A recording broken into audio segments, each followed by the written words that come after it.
Hi, everyone. Welcome to this week's lecture. This week we are going to be talking about education, welfare programs, social security. And these are chapters 14, 15, and 16. So let's get started. Okay, so let's kick it off with our chapter 14, which is on education. And as always, we are going to be focusing on our focus questions, right? First focus question is focus question 14.1. What are the reasons that government plays such a big role in education? Well, I guess as a general idea, education is seen by government as a merit good. And what is a merit good? Well, a merit good is a good that we economists, public administrators, government officials, elected officials see as something that is desirable for society, something that is necessary and desirable for society. So that's the general idea with education, that even though it's not perfect, but we see it, and not just in the U.S., but all over the world, it is seen as something that is essential for a society to function and to grow and develop its full potential. What are the key problems with education in the United States today? Not an easy question to answer. We've seen over the last 30, 40, 50 years in the U.S., we've seen some troubling trends in education. If you look at the United States, some of the test scores, and compare them with international scores, especially from Asia, you will see that the U.S. has kind of fallen behind in some of the key areas, right? Especially math and the sciences. And this is concerning because in terms of the U.S.'s ability to compete with the rest of the world and to keep a comparative advantage and that edge, we need to continue to provide the highest quality of education. And so this is a general problem that has affected education in the U.S. over the last few decades. We also have the problem of inequality in U.S. schools. So this, not only do we have a problem competing with some of the countries in the rest of the world, but we also have a problem with inequality in our school systems. And the inequality comes from the different systems that states have, right? Some states are better than others in providing high quality education. Some states have more money. And so there have been some issues of inequality in the U.S. Between states, but also within the states. Inside of a state, you have inequality from one county to another. And of course, all of this is important because ultimately it produces an impact on productivity, right? We need productivity, and it is essential for economic growth, and it is linked directly to education. What are the major proposed solutions, right? So we have these problems. What can we do about them? Well, we've been trying different things over the last few decades, right? For example, there's tax subsidies, right? We can subsidize education. We can provide other solutions like school vouchers, right? Or charter schools. And of course, there's pros and cons, as we'll see here in a minute, from these types of remedies, right? Perhaps try to figure out how to improve the efficiency of school systems, so school decentralization, policies. Government has enacted policies. I think back to the No Child Left Behind policy. This was product of the George Walker Bush administration. So government can, in fact, enact policy to try and improve education. And there's also other ways like merit pay, for example. So merit pay to teachers and administrators for improvements in test scores or improvement in graduation rates, etc. What is the relationship between educational expenditures and outcomes? Okay, so if we look at the expenditures of the U.S. compared to other OECD countries, right? You see that the U.S. is, let's see, where the U.S. is spending quite a bit on pupils, right? Per pupil, the expenditure per pupil is pretty high in the United States. Only lower to Norway, right? Of course, Norway being very different, right, in terms of size and demographics, etc. But the U.S. spends a lot of money per pupil, and so what is this telling us? Well, are we spending too much? Are we not spending enough? What are we spending on? How efficient are these expenditures, right? So there's a lot of questions that we can ask about this, because it's not that we're not spending money. Right? You look at the OECD average, we're above the average, and in fact we're above some countries like Australia and France and Germany, right? And these are powerhouses, and yet the U.S. overspends them, right? And so what's happening, right? What are the vouchers, and what are the arguments for and against them? So we talked about vouchers previously as a potential solution to some of these problems, especially problems that have to do with the efficiency of expenditures, but also equity, right? So what are these vouchers? And what are the pros and cons? Well, there's this whole voucher debate, right? And vouchers are essentially the government will provide you a stipend, provide the child with a stipend to parents, really, to allow the parents to pick a school for the child to attend. So what are the pros? Well, it promotes competition, because it promotes competition among schools, it generates efficiencies from competition, right? Because competition generates and promotes efficiency. Choice promotes commitment, right? So parents, not only the parents, but also the students, but especially there is a commitment generated in that once you choose a school and you make that commitment, you tend to be much more engaged and committed. So the fact that you have that choice makes you much more committed. And in fact, research has shown that. It also reduces the risk of economic stratification, and we'll see how this is also a con. But the idea that by giving you a choice, you are not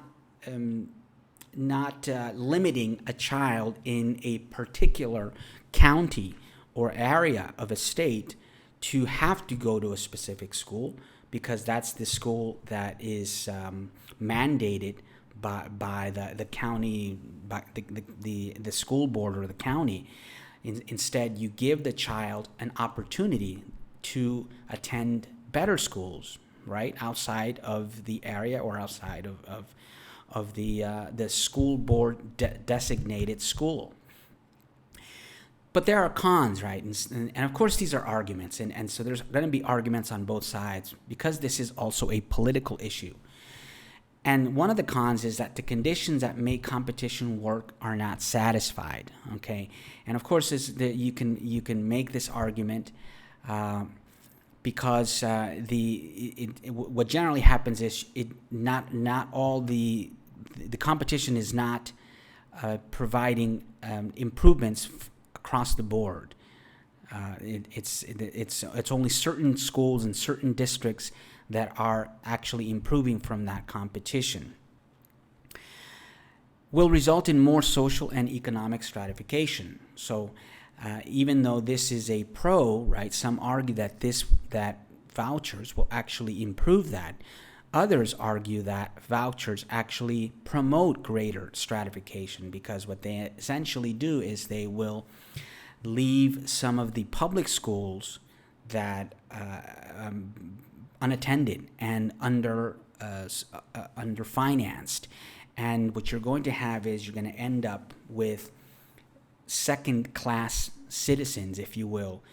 Those children that are unable to get the vouchers will remain in these public schools that are going to be inferior, right? And so you will, at least the argument states that you will promote much more economic stratification. Evidence on greater efficiency is questionable. So there's been tests and studies done on vouchers.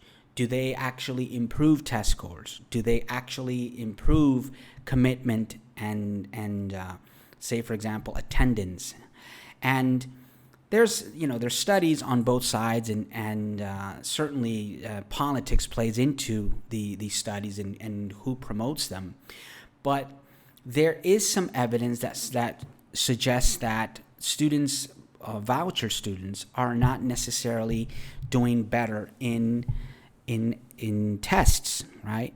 And of course, you can make the argument that part of it is because of the transition, right? You don't have immediate returns on that. Second, there is an adjustment phase, right, to a new school, a new environment for the child. And third, which I think is probably a much stronger argument, is that these children are moving to higher quality schools, which means likely higher rigor, right? And so when you raise the bar, you tend to see some low results at the beginning until the child is able to kind of catch up. And then, of course, what will happen to problem children, right? So in terms of efficiency for efficiency of outcome, right, to try and provide an equitable distribution and try to get it to every child, what happens to the problem child who is unable to stay in that school and has to go back? So there are some cons that certainly are associated with the voucher. What other initiatives are there for changing school governance? Okay. So other initiatives that government has considered is, for example, providing a minimum level of expenditures for all districts, right? So you tend to have inequality between the districts or within a state, right? There are some districts, for example, in Virginia, you have the Northern Virginia area is very wealthy, right? Fairfax County, very wealthy county compared to some of the Southern Virginia, Southwestern Virginia counties, which are not as wealthy. In fact, have a high degree of poverty. And so provide a minimum level of expenditure for all districts, cap expenditures of high spending districts, right? So that you can have a maximum, right, where you cap the expenditure and then the excess expenditure can go to other districts. Federal and state financial assistance to low-income communities and communities with large numbers of disadvantaged children. This is especially important for states which house a lot of immigrant kids, right? And so Texas, Florida, New Mexico, for example, perhaps Illinois and New York, okay? Perhaps assistance for these communities that have to handle, California, I believe, also, have to handle high amounts of immigrant children who are generally disadvantaged. And of course, the key issue, right? How to maintain local responsibility and autonomy while providing equality of opportunity, right? So, and this is a key issue because essentially it's equality of opportunity, but at the same time, equality of outcome or equity, right? And as we have seen in the past, these are two separate outcomes that cannot be reconciled all the time perfectly. Why is there controversy over school standards? Well, there's controversy over school standards because the education and school issues are highly politicized, and like everything in Washington, it becomes political. But one controversy has to do with the purpose, right, of financing, for example, early education versus higher education. There's controversy because the U.S. and government spends billions of dollars in federal grants for college kids, right? And for example, the Pell Grant, right? And so why are we providing financing for higher education with Pell Grants and other type of scholarships, etc.? Why are we financing colleges and universities and not focusing enough on, for example, early childhood education? And the argument can be made that, in fact, studies have shown that the return on investment for every dollar spent on education is considerably higher if you invest it in early childhood education compared to investing in higher education. So it is a question that begs at least some further review, right? Okay, so that's chapter 14. Chapter 15 is on welfare programs and the redistribution of income. So focus question 15.1. What are the major welfare programs? How have they grown over time? To what extent did the growth of welfare programs account for the growth in the deficit in the 1980s? And how much of the budget do they consume today? Well, let's look at this question piece by piece. First, the welfare programs. Generally speaking, we're talking about TANF, for example, or temporary assistance for needy families, right? We have the food stamp program. Most states have a food stamp program. Supplemental security income, the SSI. Medicaid, right? So these are programs for the elderly and for elderly on welfare, right? Housing assistance, so a stipend for housing stipend, or perhaps some type of benefit that helps you pay for example, power or utilities or heating, okay? And you also have some fiscal programs like the Earned Income Tax Credit.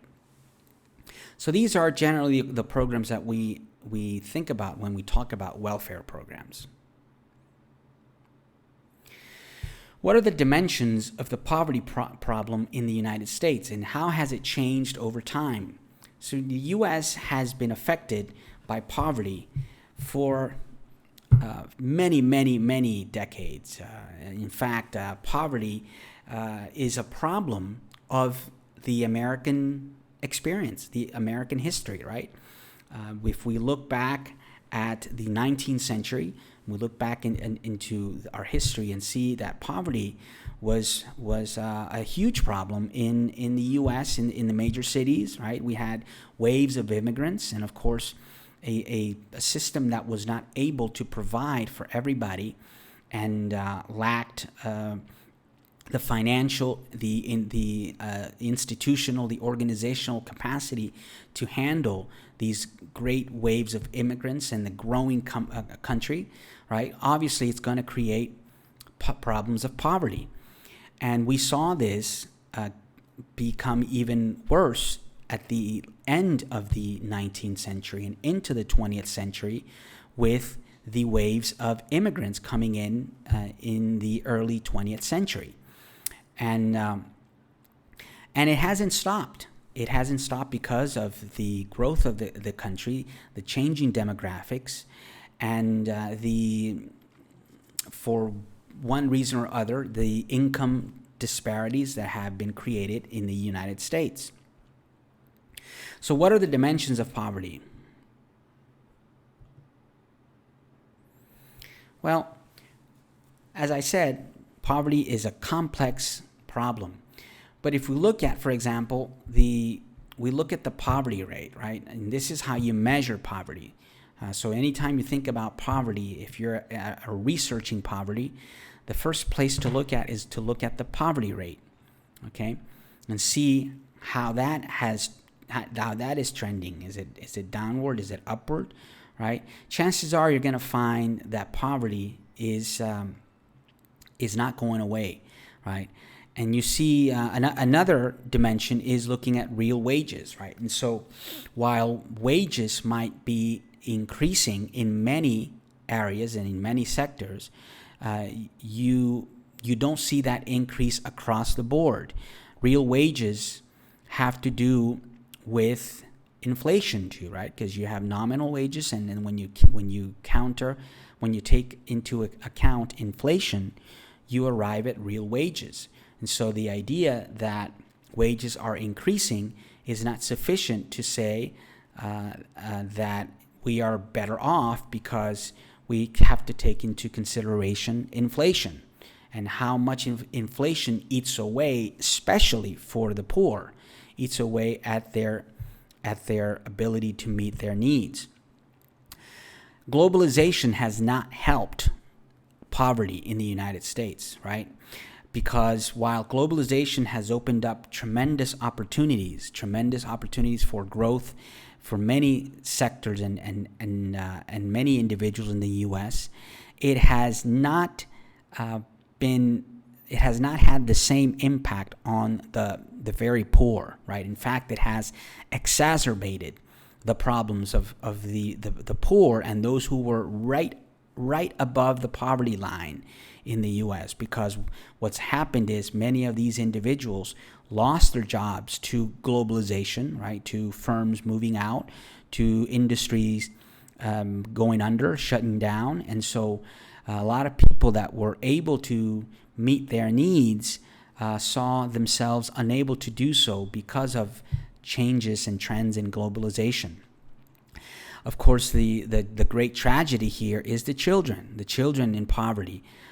We see this trend increasing considerably in many places in the U.S.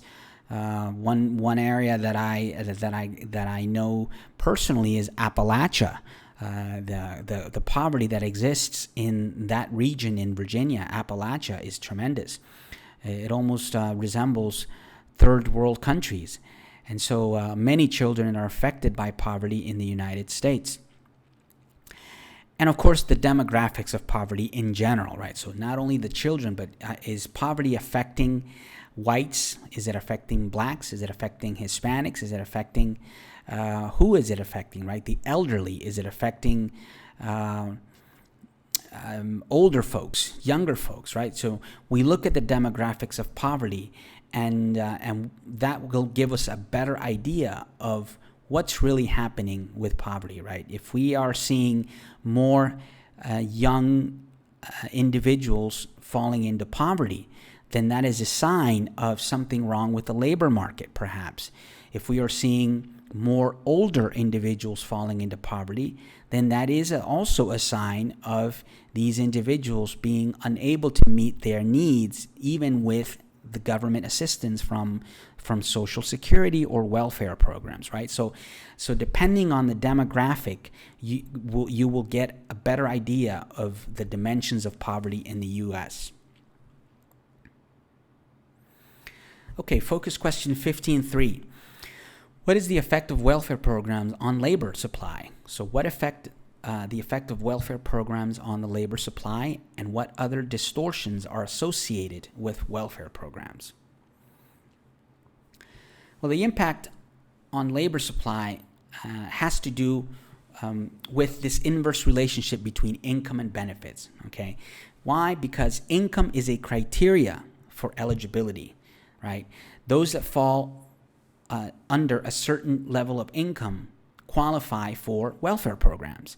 And so here what happens often is a perverse incentive is created with income and welfare, because if you report too much income, you fall out of eligibility for a welfare program. So because of this inverse relationship between income and benefits, you've created a perverse incentive. And what's happening is you're getting more individuals doing under the table, right? Working under the table, not reporting, underreporting, basically shirking, right? Cheating the system, because they have no choice, because they are in a situation where if they report, or if they work in the formal sector where they have to report, they will fall out of that eligibility, right? And so you have that impact on the labor supply, which essentially what's happening is you are creating a disincentive for individuals to enter the labor force and creating a greater incentive for individuals to stay on welfare, right? All of this creates a negative impact on tax revenue, which is not good for everybody, because not only are these individuals absorbing programs that are funded by taxes, right? And so that creates a burden and makes the amount of the contributions going to welfare programs higher, but it also creates a negative impact on the revenue that is collected by government because of the incentive for these individuals not to declare their real income. And so from many different angles, this is a negative impact on taxes, on the labor supply, and on the economy. In what form are welfare benefits received? What is the distinction between categorical and broad-based assistance? What are the efficiency and equity issues associated with each of these forms of assistance? So welfare benefits can be received in many ways, right? You have cash. So cash, you will receive a check from the government, right, if you qualify. So you have cash benefits. You have also in-kind redistribution benefits. So like SNAP, for example, is an example of a in-kind redistribution. So food stamps, for example, even though food stamps are tantamount to cash, right? And because you can, in fact, use them as cash for food, right? But you can also have things like a voucher for electricity, or when I was growing up in the 1980s in Florida, my grandparents they were retired and they qualified for some of these programs, and they used to receive cheese, some basic food items like cheddar cheese and milk, powdered milk, right? So these are in-kind redistribution benefits that the government will provide. Then you have these categorical programs. Categorical programs have to do with a category of recipient. So Medicaid, for example, is for the it's health insurance for those that are on welfare, those that fall under a certain income, right? So in-kind benefits, for example, arguments in favor. You have targets aid where it's most needed, so it's more efficient. Political expediency, so it is politically something that is desirable. Egalitarianism, right? It promotes egalitarianism. Some of the arguments against high administrative costs. sometimes creates distortions in the market, right? Because once an individual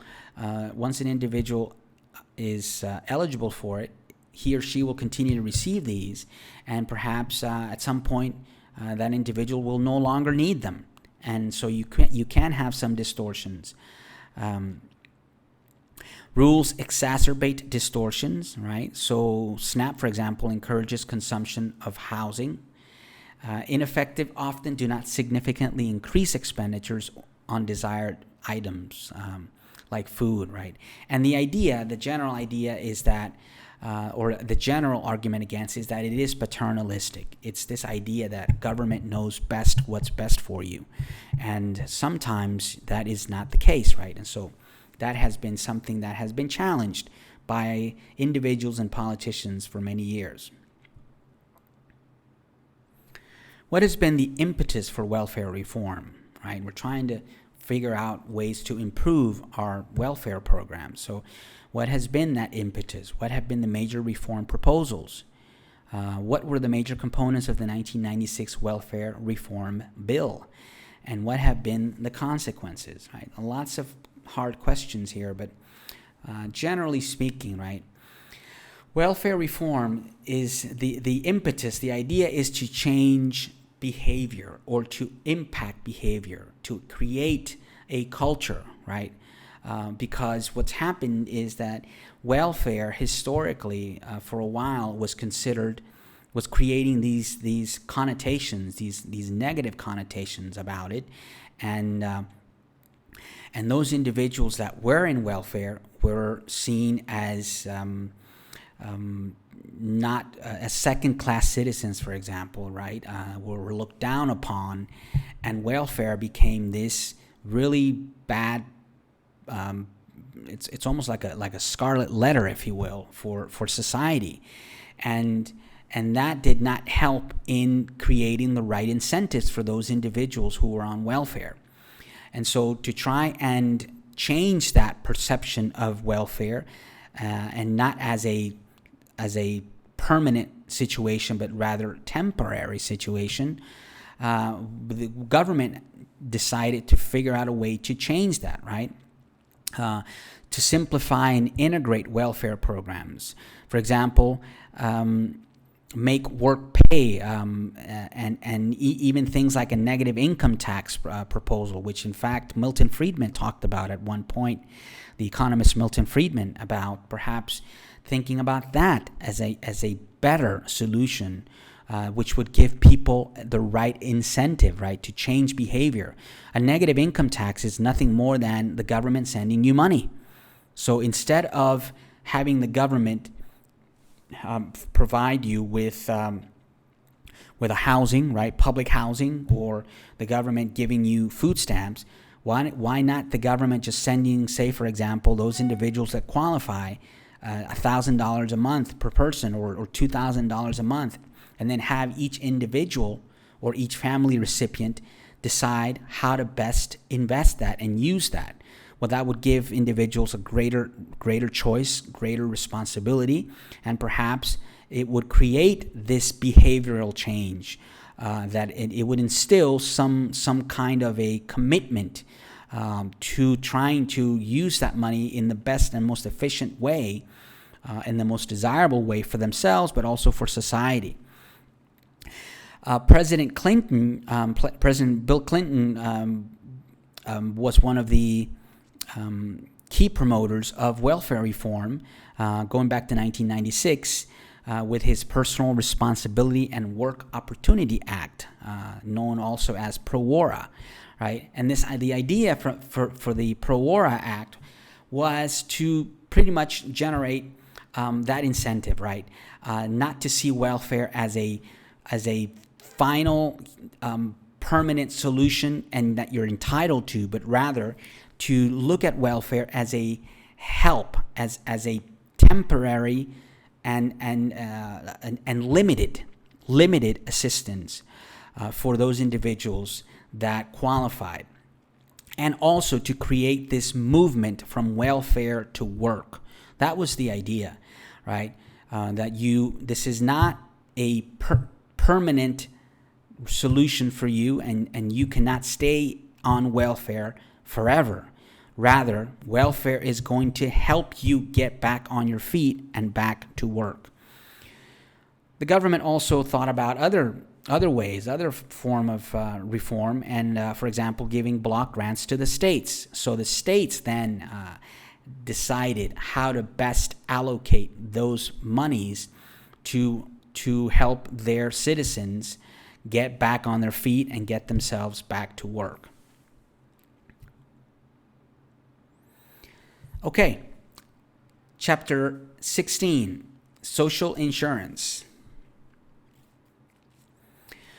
So what is social insurance, and why does government provide it? What market failures in particular provide the rationale for Social Security? All right, so social insurance programs. In the U.S., these are best known: Social Security, Medicare, veterans benefits, workers' comp, right, or workers' compensation, railroad workers, assistance for railroad workers, and funds for coal miners. So these are some of the social insurance programs that we have in the U.S. Of course, go back to our question, and what market failures in particular provide the rationale for Social Security? So why does government feel the need to provide this and not let the market provide it for citizens? And like most public goods or publicly provided goods, it has to get around serious market failures, right? For example, high transactions costs. The high transactions costs that have to do with the asymmetric information, right? The bureaucracy that is required but because of legal and constitutional requirements. There's a tremendous amount of bureaucracy that goes into the provision of these services, right? Risk mitigation, right? How do you determine the risk of every individual? And in doing so, if you are able to identify high risk from low risk, how are you going to be able to price that risk in a way that everybody, or all those individuals in society that need social insurance, are still going to be able to afford and get social insurance, right? Which leads us to social risks, right? So the social risks involved, and the private market cannot always internalize these social risks. Then there's a problem of many health insurance industries face, and that's adverse selection, right, and moral hazard. So how do you keep individuals from not changing their behavior once they are insured, right? And these, it's almost impossible, right? Those individuals that once are insured tend to engage in moral hazard. Those individuals that are the highest risk individuals also tend to be the ones who are in line to receive these benefits. And so you have adverse selection and you have moral hazard problems that are associated with health insurance in general. And so these are some of the market failures that are associated with social insurance programs, hence why these programs often are best provided by the government. What are the financial problems facing Social Security programs, and why do they seem so hard to remedy? What are the merits of various proposals for financial reform? So what are these problems that we are having with Social Security? Well, financial challenges, right? We have, first of all, we have a decrease in population growth, right? This has also led to a decrease in productivity, right? The problem with Social Security and productivity is that productivity drives higher wages, right? And what we are seeing is that while we have perhaps enough people working sufficiently to at least continue to finance the system, right? the productivity, the real wages of those individuals working is not going up as fast, and the productivity levels are not going up as fast as is needed to generate higher wages, to demand higher wages, I should say. And so it really doesn't matter in the end how many people are working. What matters is how much are they gaining? How much are they making? What are their wages, right? You'd rather have 3 persons working at $20 an hour than to have 10 persons working at $2 an hour as far as Social Security is concerned, right? Because it's the higher wages that are going to generate these higher contributions to Social Security. We also have a decrease in the retirement age, right? Now you can early retire, and so that not only does that create a problem, but also the baby boomer generation, right? The baby boomers who were those that were born between 1946 and about 1963 or 60, 62, 64. These individuals are now retired or are retiring. And so because of the tremendous amounts of babies that were born during that period, now you have more collecting Social Security compared to those that are working, right? And so that's going to put a huge, that creates a huge burden on the Social Security and those that are working, right? You have less people working relative to those receiving. Before, decades ago, it used to be almost 15-1. Now it's closer to 3-1. And so the sustainability of Social Security is something that we need to begin to keep an eye on. People are also living longer, right? People are living longer, and so that also makes for a greater outlays, a lot more money going out than previously, than what we previously had. Also, this is the idea that retirement insurance is a merit good, right? We as a society, as a nation, in fact, we look back at the history of the Social Security program and FDR and the New Deal. These are great things, right? This is a great thing to have pensions for the elderly, right? And so we do want it. And because we do want it, it's something that is necessary, desirable, and we need to keep. And so because it's a merit good, it's there, but it doesn't mean that it doesn't pose a great challenge financially, right, fiscally for the U.S. And also, the final challenge has to do with forced savings, right? Social Security is, in fact, forced savings. The government doesn't give you the option. They simply say you have to pay X amount from your paycheck into the Social Security fund. And so while this is good, forced savings does create a gain in the future for these individuals, but it also has an impact in current consumption, right, and current investment, right? You could argue that those millions and billions of dollars that are saved could be invested in today, and that investment would generate perhaps higher returns on that investment compared to the savings, right? So these are arguments that economists do provide at times as far as Social Security challenges. But we can't overlook the positive welfare gains that Social Security has produced, right? Social Security is a wonderful thing, right? It's a great thing. It has created these great generational externalities, right? The retirees have choice, right? Choice is good. Choice gives us freedom. Choice gives us a sense of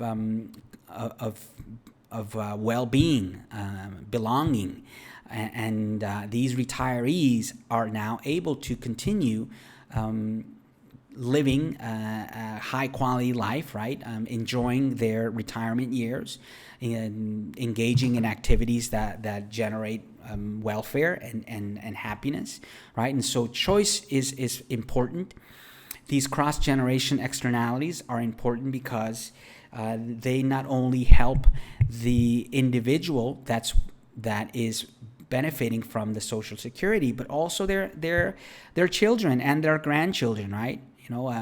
Your parents are on Social Security, that relieves some of the burden on the children. And that generates positive externalities, right? And there's that opportunity cost that perhaps children, because of Social Security and because of these benefits that their parents are receiving, they don't have to spend large amounts of chunks of their income to support their elderly parents. So there's that cross-generation externality impact. And in general, Social Security does help to correct the market failure, right? Because you could argue that without Social Security, a lot of individuals who simply fell through the cracks and were unable to work enough and long enough to save or invest current money for future consumption would simply be left to die. And or would really be in very precarious conditions at the end of their lives. And so, would the private market be able to provide a remedy for them? And the answer is probably no. And without a system like a forced saving system, the government, in fact, does create a market remedy here, corrects a market failure, even though it doesn't come without a price, right, and without a cost. What are the major inequities and inefficiencies associated with the design of the Social Security system, and how might they be remedied? Well, inequities from Social Security have to do with things like, for example, lifespan, okay? Lifespan determines how much one gets back from the system. So if you retire at 62 and you live to 65, you're only going to get 3 years, right? But if you retire at 62 and you live to 92, well, that's 30 years that you're getting your benefit, right? Benefits determined by income and not wealth. And this is perhaps the biggest inequity from Social Security. That a very rich person, in terms of wealth, I mean, you might have assets, right? Many assets, but those assets are irrelevant. If you worked and you made X amount, and you are entitled to your Social Security pension. And perhaps if you think about it, do you really need that pension? And the answer is probably no. And so you have these inequities, right? That people that don't need the pensions are still receiving the pensions, and perhaps others that would certainly need more because they don't get enough, they might benefit more from that extra dollar, right? But it doesn't work that way. So benefits determined by income and not wealth. And then, of course, other inequities are, for example, marital status is a factor for the supplemental security income that is provided by elderly that are retired, right? If you're married, you get more money than if you're not. And so that, in fact, is an inequity that's created.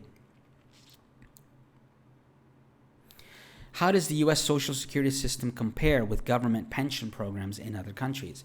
So we've heard many times the critics of the Social Security system and critics of our welfare system in general talk about how other countries are doing better and other countries are better able to meet the needs of their citizens and their elderly, etc., right? But if you look at this next chart, you see something that if you look at the U.S. versus the world, right, you see the U.S. spends about 5% of its GDP, or 5.3% of GDP, on Social Security. And you look at other countries, say, for example, Germany or Italy, for example, spend twice that. And so one could make the argument just by looking at this chart that the U.S. is not spending sufficiently or is underspending compared to other countries. But what seems to escape some of those proponents of that argument is that if you look at this chart, it is kind of misleading because the U.S. GDP is 10 times the GDP of Italy. Okay? And so while Italy may spend more percentage-wise, as a percent of GDP, but in terms of total spending, the U.S. spends far more than any of these countries, right? And so it is misleading.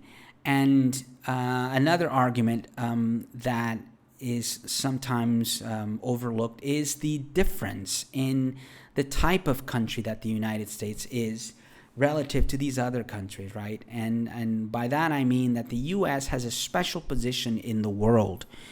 And if you look at Italy and you look at the UK and Australia, these countries don't spend nearly as much in assisting countries in the world, right? These countries usually are not the ones that are spending money and sending money for humanitarian reasons or for other reasons, right? The U.S. has a special role in the world economy and in helping sometimes many countries. And so this is overlooked many times, and what ends up happening is you're comparing apples to oranges when it comes to the U.S. and the rest of the world. It's almost unfair, right, to make those comparisons. So to summarize, we have 4 points that can be made from this presentation. The first one has to do with education and the idea that education is not a pure public good, right? But it does generate important externalities, positive externalities, right? Not only for the individual, but also for the future, right? Education is important in breaking the cycle of poverty. Sometimes we see that, right? If the kids that perhaps grow up in a poor neighborhood or in a poor household are able to get a good education and go to college and rise and become wealthy, right? Or at least become much better off than their parents were. And so education can produce those very positive externalities. Public assistance programs have helped to reduce poverty in the U.S., but may also have contributed to a vicious cycle of poverty. So here, the public assistance programs and welfare programs have been very beneficial, right? They have been very beneficial for many individuals to help them get out of poverty. But there is certainly an argument that can be made that these programs have also created a vicious cycle of poverty, by creating the behavior, right? It's creating a behavior that once you are in poverty and you live in a certain place in the country and you have certain conditions, right? That somehow you are less able to get out of that cycle, and it almost becomes a self-fulfilling prophecy for many individuals. Governments provide social insurance because markets are unable to provide it efficiently. Yes, we've seen that while certainly there's ways that the government can use the private sector to increase its efficiency in the provision of certain social programs. There are so many market failures associated with the provision of social insurance and welfare programs that it would almost be impossible to expect that the private sector could provide these at a price, right, at a cost to the consumer that most consumers would be able to pay, because the risks and the inefficiencies due to asymmetric information would be too great for these companies to be able to still make a profit while still managing these high costs. And then finally, the Social Security program is a forced saving program, but it's also an insurance program, and it's also a transfer program. And so it's a great program because while it is a forced saving program, and we've talked about some of the arguments about that, perhaps creating market distortions, right, and forcing people to save their money rather than giving them the choice to spend it in the current period. But it does force saving, and that is in a way good, because it at least ensures future saving, right? Any country, and the U.S. is no different, any country that does not have savings is bound to fall into a very serious situation, because there are market downturns, right? And so when you have market downturns, you need your savings to be able to allow you to get from the downturn to the recovery. And so having forced savings means that those when we are not able to work as long and as hard, when we are in our older years, we will have that money saved for us to be able to sustain ourselves. So it is the forced saving is good. It's also an insurance program, because it does in fact insure us against that risk. And it is a transfer program, because it does transfer wealth from the young to the elderly. So its Social Security program is very important and a very essential part of our society and our economy. Lastly, to conclude, this picture is of Lyndon B. Johnson. And, Lyndon B. Johnson had this idea that he promoted in a speech in the 1960s, and the idea of the Great Society, right? And he had a vision for America. And the Great Society was a society that would be much more equitable, that would be productive, and that would not leave out anybody, right, that wanted to get ahead, right? And so he had this great vision of the Great Society in America. And, with all of its faults and all of the problems that we have in the country, I think that we have made great progress towards this Great Society in many aspects. It's just a challenge, and I think it's going to continue to be a challenge for the United States. But I think that we, as a society, can still be able to continue to improve, continue to try to achieve that Great Society, and I think that education is certainly a very important element for that, a very important contributor towards that goal. And of course, GDP and economic growth, because it is through GDP, through growth, right, through economic growth, that we are able to continue to finance our social welfare programs and our Social Security program for the future. Okay? So this concludes my lecture. I hope you enjoyed it. And as always, please let me know if you have any questions or concerns. And God bless. Thank you very much.